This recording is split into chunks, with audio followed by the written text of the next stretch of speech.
Hello, hello. So we're continuing on. I think we're on part 4, maybe, of when I was a mission pastor at Trinidad, Western Indies. You know, an interesting thing about the when I was there in Trinidad.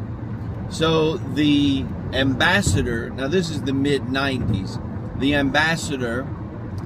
She was the ambassador to Trinidad from the United States. Was a member of our church at the time, and I had the opportunity to meet her. And one of the things I thought was really interesting was I went to the U.S. Embassy on a tour, and the Marines were there, and I remember saying to them, so if something happens in the country, how will I get here? And one of the Marines told me, said, don't worry, we'll get you. And I just remember thinking about that. And I said to the ambassador, I said, what do you mean by that? She said, oh, we know exactly where you are. And we know exactly how to get you here. And so I felt really safe there. I did have security that was around me in Trinidad. Now, an interesting thing about Trinidad, West Indies, is that when I was there, it was about probably 90% westernized, especially in Port of Spain. I mean, there were all of the restaurants there.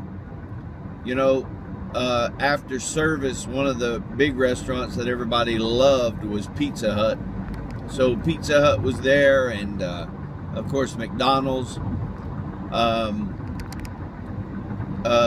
Goat meat was a real big item there in Trinidad, and shepherd's pie. I've never had a shepherd's pie here in the States like I did there in Trinidad.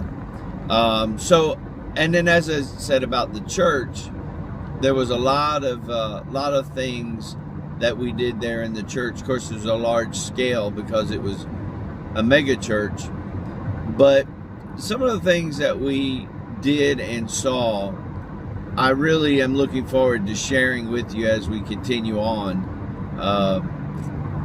of things that happened. That year was a powerful year in my life. I got to live overseas and be overseas and work in a mega church overseas. So we'll continue on.